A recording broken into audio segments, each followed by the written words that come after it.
सबसे पहली गर्दनें फिर उन्हीं की कटेंगी।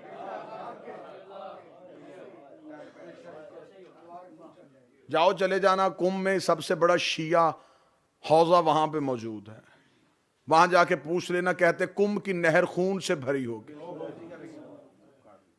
आज से 10 साल पहले जब मैं गया था नहर छोटी थी, अब बड़ी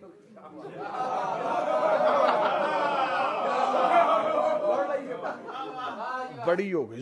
यकीनन जब लोग ज्यादा हो गए तो क्या अपनों पे तलवार नहीं चलेगी? अकील हो घर तो दो बड़ी बला से बचे। साहिब अकल को अकील कहते। अकील हो घर तो दो बड़ी बला से बचे। कायम की तेग से जहरा की बद्दुआ से बचे।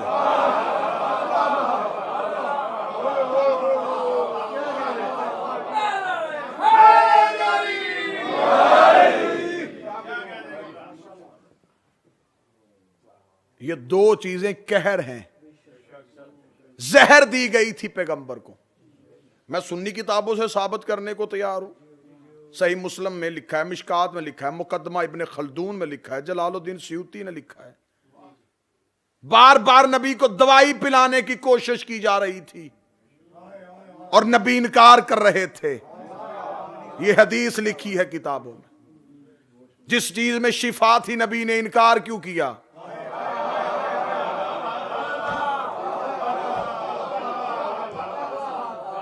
नबी का फेल उम्मत पे सुन्नत होता है। अगर दवाई से इनकार नबी कर रहे थे तो फिर आज जो बच्चे जो भी करते हैं फिर वो सुन्नत रसूल पे हैं जो दवाई नहीं पीते।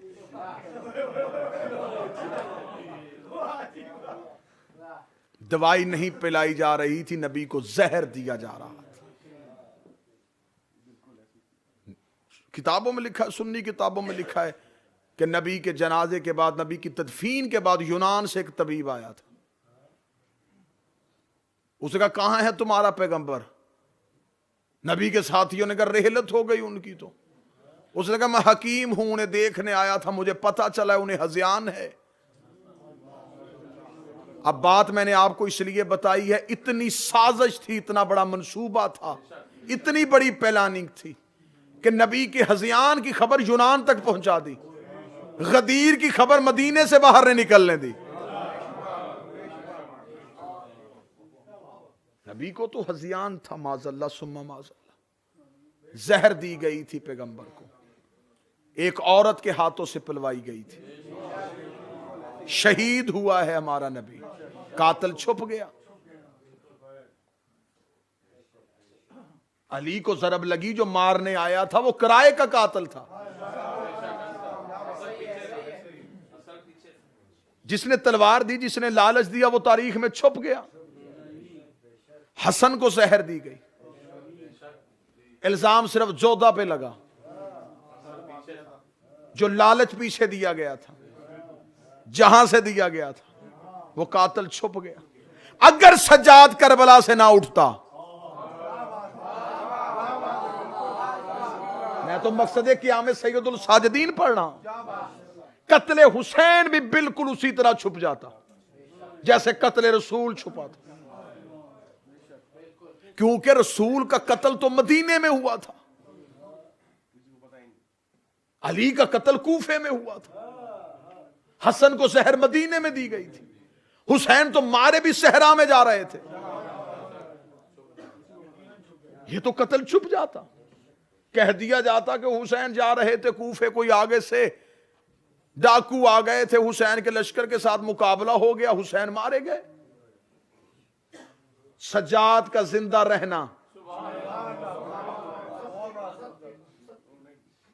हुसैन इस्लाम बचा रहा था, सज्जाद करबला बचा रहा था। मेरे मौला जब पहुंचे हैं, मुसाइब नहीं फजाइल का जुमला सुनाने लगा, जब दरबार मलाउन में पहुंचे, इस मलाउन ने दरबार के में खड़े होकर इसने एक किराए के खतीब को कहा कि खड़ा हो मिंबर पे और मेरी तारीफ कर। उस किराए के खतीब ने मिंबर पे खड़े होकर इस मलाउन इब्ने मलाउन की तारीफ शुरू की। जब वो तारीफ करता करता थक गया और बैठ गया, उस वक्त सज्जाद ने कड़ियों से सर उठाया। अब मैं जुमला नहीं कहने लगा, दीवारों पे जुमला लिखने लगा हूं।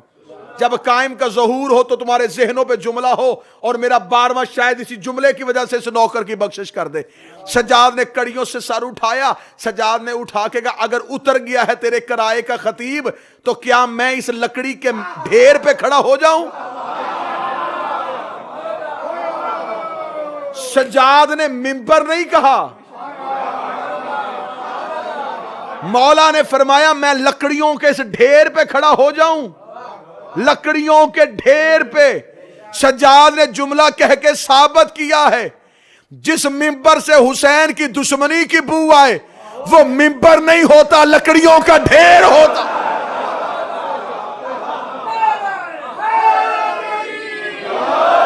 आप चुप रहे, मैं दलील इससे बड़ी दे देता हूं। सज्जाद ने कहा अगर तू कहे तो मैं इस लकड़ियों के मिंबर पे खड़ा होकर अपना तारुफ करवाऊं। सज्जाद ने लकड़ियों का ढेर कह के दुनिया को बता दिया कि जहां आल को भौंका जाए वो मिंबर भी ढेर हो जाता है, और जहां विलायत अली पढ़ी जाए वो पैलानों का मिंबर भी मिंबर हो जाता।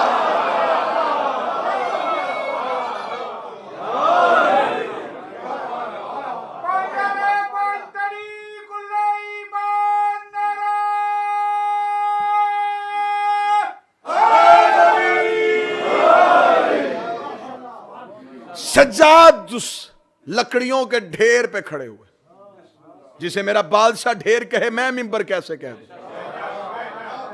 सज्जाद उस लकड़ियों के ढेर पे बुलंद हुए, और उस सज्जाद ने बुलंद होके कहा थोड़ी देर पहले तूने जो किराए का खतीब बुलाया था वो तेरी सिफ्त कर रहा था, अब मैं करने लगा हूं तौहीद की सिफ्त। सज्जाद ने हम्द पढ़ी, रिसालत की सना की।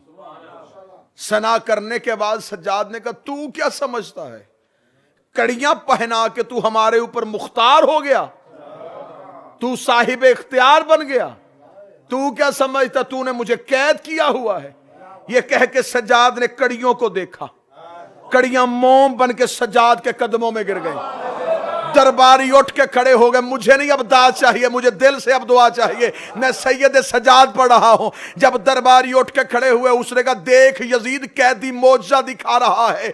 उस वक्त यजीद ने कहा रुक जा अली का बेटा, रुक जा हुसैन का बेटा, मुझे बता तू दरबार में बद्दुआ देने लगा है। फरमाया बताने लगा था हम तेरी हुकूमत के कैदी नहीं, हम खुदा की मशीयत के कैदी है। उसने कहा बता ये कड़ियां कैसे गिर गई। फरमाया जाहिल कुरान नहीं पढ़ा कि दाऊद लोहे को मोम कर देता था, हमारा नाम लेके करता था।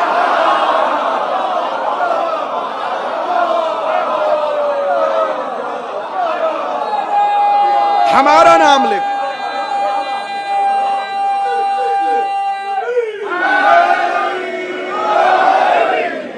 वो हमारा नाम लेके करता था, मैं खुद कर रहा हूं। रस्सियां बन के कड़ियां गिर गई, जमीन पे कड़ियां गिरी। सज्जाद ने कहा कहां है तेरा इख्तियार,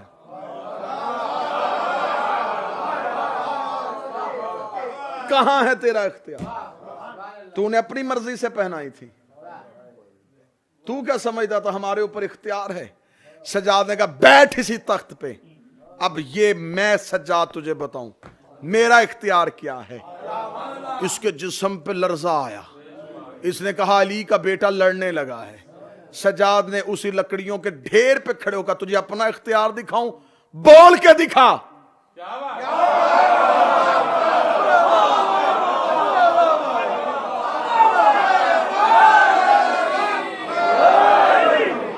खोल जुबान। किताबें लिखती हैं मुझे मौला की इज्जत की कसम, जो सांस नाक से निकल रहा था वो रुक गया, जो हलक में था वो टिक गया, मुंह खुला रह गया, आंखें फटी रह गई। दरबार में एक एक चेहरा जहां पे था वहीं पे रह गया। जितनी देर सज्जाद बोलता रहा ना किसी को सांस आया। हाय हाय ना किसी को सांस आया, ना किसी पे जिंदगी आई। सज्जाद बोलता रहा और ये मुंह खोल के सज्जाद का चेहरा देखते रहे। जब सज्जाद अपने घर की तारीफ करते करते खामोश होने लगा, उस वक्त सरे हुसैन से आवाज आई, सज्जाद चुप हो जा, कहीं मशीयत कायनात को गर्क ना कर दे।